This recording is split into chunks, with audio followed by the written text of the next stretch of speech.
There comes a moment in life when you realize something uncomfortable, something most people never want to admit out loud.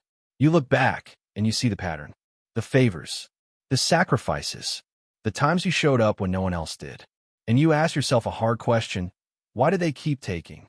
Why did they keep coming back only when they needed something? And that's when the truth hits you. People will use you, not because they're evil, but because you never told them to stop. See, the world doesn't reward potential, and it doesn't protect kindness. It responds to what you tolerate. If you keep saying yes when your spirit is screaming no, if you keep shrinking to make others comfortable, if you keep explaining your pain hoping someone will finally understand, then don't be surprised when they treat you like a resource instead of a human being. That's not hate. That's psychology. Most people don't wake up planning to take advantage of you. They simply notice who has no boundaries. They notice who feels guilty for choosing themselves. They notice who confuses being needed with being valued. And once that door is open, once you train people that your time, your energy, your loyalty are unlimited, they will take as much as you give without ever asking how much it costs you. But here's the shift. The moment everything changes isn't when you get angry. It isn't when you give a speech. It's when you get quiet, when you stop over-explaining, when you stop auditioning for respect, when your actions say what your mouth never could. That's when people feel it. That's when the dynamic breaks. Because the strongest people in the room aren't loud, they're clear. And today isn't about becoming cold or heartless. It's about becoming conscious. It's about understanding that self-respect is not selfish and boundaries are not walls. They're standards. The day you learn this, the day you finally do this one thing, is the day people either rise to meet you or quietly step away. And either way, you win. Awareness of self-worth is where everything begins, because before anyone can misuse you, you first have to underestimate yourself. Most people don't struggle because they lack talent, kindness, or effort. They struggle because they never fully recognize their own value. When you don't see yourself clearly, you subconsciously invite others to define you, and people will always define you at the lowest level you accept. This is not cruelty, it's conditioning. The world watches how you treat yourself before it decides how to treat you. Self-worth is not confidence you perform in public. It's the standard you hold in private. It's what you allow, what you excuse, and what you repeatedly forgive. When you believe your value comes from being useful, needed, or liked, you will overextend yourself just to stay relevant.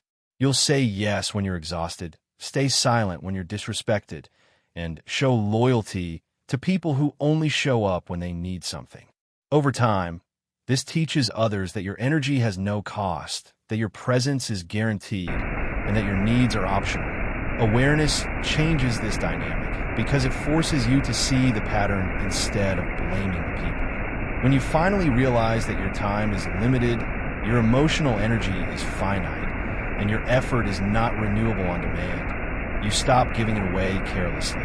You begin to understand that being valuable does not mean being available. Your worth was never meant to be proven through sacrifice alone, and the moment you see that, your behavior shifts naturally. People respond to clarity more than words. Once you recognize your self-worth, you no longer chase validation or fear abandonment. You stop negotiating your dignity for temporary approval. This awareness creates a quiet authority because you no longer need to announce who you are or justify why you matter. Your decisions become firmer, your boundaries clearer, and your silence heavier than explanations ever were. The most powerful change happens internally first. You start choosing rest without guilt. You start saying no without rehearsing excuses. You stop feeling responsible for other people's comfort at the expense of your own peace. And when that happens, the same people who once overstepped begin to hesitate because they feel the shift even if you never say a word. Self-worth doesn't make you arrogant. It makes you selective. It doesn't isolate you. It protects you. It reminds you that your value is inherent, not earned through suffering.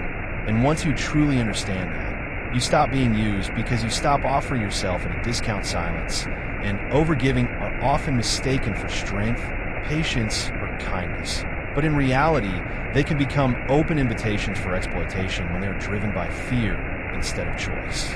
When you stay silent to keep the peace, to avoid conflict, or to prevent someone from leaving, you teach people that your discomfort is less important than their convenience. And when you give excessively without limits, you quietly communicate that your energy, time, and effort are always available, regardless of the cost to you. Overgiving usually comes from a deep desire to be valued. Many people believe that if they do more, tolerate more, and sacrifice more, they will finally be appreciated.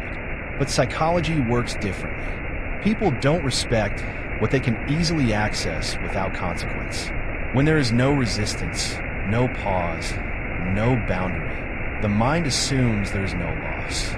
So favors become expectations, kindness becomes obligation, and your presence becomes something others feel entitled to rather than grateful for. Silence plays a powerful role in this dynamic. When someone crosses a line and you say nothing, they don't assume you're being noble. They assume you're okay with it. The human mind is not designed to search for unspoken pain. It responds to feedback. No feedback means approval. Each time you swallow your feelings, you reinforce the behavior that hurt you in the first place. And over time, that behavior escalates because it has never been challenged. What makes this pattern dangerous is how subtle it feels. You tell yourself you're being mature, understanding, or selfless. But inside, resentment grows. And the more resentment you carry, the harder it becomes to speak up, because now your silence feels like a trap you helped build. People continue to take, not because they are cruel, but because you train them to believe that taking has no consequences. Breaking this cycle doesn't require confrontation or aggression. It requires awareness and restraint. It requires learning that generosity without boundaries is self-betrayal, and silence without clarity is permission. The moment you slow down your giving, the moment you pause before responding, the moment you choose honesty over comfort, the dynamic begins to shift. Some people will react negatively when you stop overgiving. That reaction is not a sign that you are wrong. It's proof that they benefited from your silence. And when you finally understand this, you realize that peace is not maintained by self-erasure. And respect is not earned through endless tolerance, because the more you give without limits, and the more you stay silent about what hurts you, the easier it becomes for others to forget that you are human too. Boundaries are not about pushing people away. They're about teaching people how to approach you. From a psychological standpoint, respect is rarely given freely. It is calibrated based on limits. When there are no limits, the human mind assumes access. When there is unlimited access, behavior becomes careless. This is why boundaries change how people treat you without you ever needing to raise your voice or explain yourself. The brain is constantly assessing consequences. When someone knows that crossing a line will result in discomfort, distance, or loss of access, their behavior naturally adjusts. But when boundaries are missing, the mind detects safety in overstepping. This is not always conscious or malicious. It is instinctive. People move toward what is allowed and avoid what is costly. Boundaries introduce cost, and cost creates respect. Many people struggle with boundaries because they confuse them with rejection or hostility. In reality, boundaries are clarity. They communicate what is acceptable, what is not, and what will happen if those lines are ignored. Without this clarity, others are left to assume, and assumptions usually benefit the one taking, not the one giving. When you expect people to just know how to treat you, you set yourself up for disappointment, because psychology does not operate on unspoken rules. Respect also grows when boundaries are consistent. Inconsistency weakens authority. If you enforce a boundary once and ignore it the next time, the mind learns that persistence will override your standards. But when your actions align every time, even without explanation, people adapt. They may not like it, but they will understand it. And understanding is far more powerful than approval. Boundaries also reshape how you see yourself. Each time you honor your own limits, you reinforce internal self-respect. This internal shift is felt externally. Your tone changes. Your presence changes. Your decisions become slower and firmer. You stop reacting emotionally and start responding deliberately. That emotional neutrality is unsettling to those who relied on your compliance, because they can no longer predict or control your behavior. Some relationships will weaken when boundaries are introduced. That does not mean the boundary is wrong.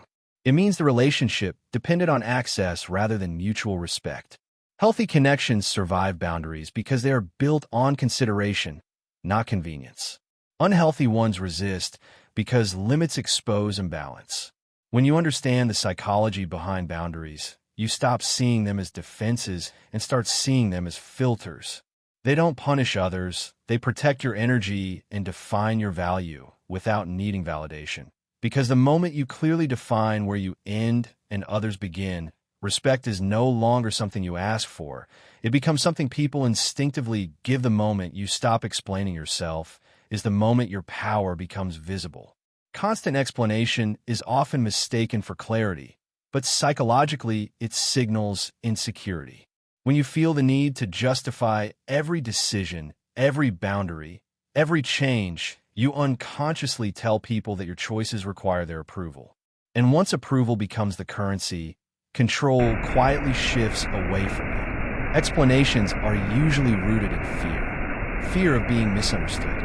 Fear of disappointing others. Fear of being labeled difficult, selfish, or ungrateful. So you overtalk, overclarify, and overdefend your choices, hoping that if people understand your reasons, they will respect them. But respect does not come from understanding your story. It comes from recognizing your certainty. The more certain you are, the less explanation is required. From a psychological perspective, authority is associated with brevity. People who hold power rarely explain themselves in detail because their decisions are not open for debate. When you explain too much, you invite negotiation. You create openings for others to challenge, manipulate, or guilt you into reversing your choice. What begins as kindness slowly turns into vulnerability, not the healthy kind, but the exploitable kind. When you stop explaining yourself, something interesting happens. People pause. They reassess. They realize that access to you is no longer automatic. Silence becomes your statement. It forces others to deal with their discomfort instead of you managing it for them. This shift feels uncomfortable at first because you're breaking a long habit of seeking reassurance. But discomfort is often the doorway to growth. This doesn't mean you become rude or dismissive. It means you become grounded. You answer when clarity is necessary, not when validation is demanded. You speak from decision, not emotion. And that emotional neutrality removes leverage from those who once relied on your reactions. They can no longer pull you into arguments, explanations, or emotional loops because you've stepped out of the cycle. Stopping explanations also strengthens your internal alignment. Each time you choose not to justify yourself, you reinforce trust in your own judgment. You begin to act from conviction instead of consensus. Over time, this builds a quiet confidence that people feel even if they can't name it. Your words carry more weight because there are fewer of them. Some people will accuse you of changing when you stop explaining. They are right. You have changed. You've moved from seeking permission to exercising self-respect. And while not everyone will accept this version of you, the ones who do will treat you differently because they sense that your decisions are final, your boundaries are firm, and your value is no longer up for discussion. When you stop explaining yourself, choosing self-respect over approval is one of the hardest decisions you will ever make. Because approval feels like safety. It feels like belonging, acceptance, and reassurance that you're doing the right thing. From an early age, many people are conditioned to seek validation, to be agreeable, to be liked, even when it costs them their peace. Over time, this conditioning becomes a trap because the more you chase approval, the more control you hand over to other people's opinions. Psychologically, approval is addictive. Each nod, compliment, or moment of acceptance releases a sense of relief. But that relief is temporary, and it always demands more. You begin shaping your words, actions, and decisions around how others might react. You silence your instincts. You delay your growth. And slowly, without realizing it, you abandon yourself just to remain acceptable. The danger is not rejection. The danger is self-betrayal. Self-respect operates differently. It does not ask for permission. It does not negotiate with guilt. It is grounded in an internal standard that remains steady regardless of applause or criticism. When you choose self-respect, you stop explaining your worth and start living it. You accept that not everyone will understand you, agree with you, or support your choices, and you make peace with that reality. This shift often comes with loss.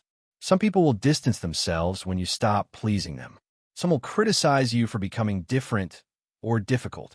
But what you are really doing is removing access to a version of you that was easy to use. Approval seekers are predictable. Self-respecting individuals are not. And unpredictability, rooted in principle, is powerful. When you choose self-respect, your decisions become slower and more intentional. You stop reacting emotionally to pressure. You stop bending under guilt disguised as obligation. You learn that disappointing others is sometimes the price of honoring yourself. And that price, while uncomfortable, is far cheaper than the cost of resentment, burnout, and regret. People who respect themselves don't need to demand respect from others. It shows in how they walk away without drama, how they say no without anger, and how they remain calm when misunderstood. Their strength is not loud, but it is unmistakable. It creates a natural boundary that filters out those who only value convenience and attracts those who value character. In the end, choosing self-respect over approval is choosing long-term peace over short-term comfort. It is deciding that your integrity matters more than fitting in, that your growth matters more than being liked, and that your future deserves a version of you who did not shrink to survive. And if this message resonated with you, make sure to like the video, comment your thoughts, and subscribe for more content like this.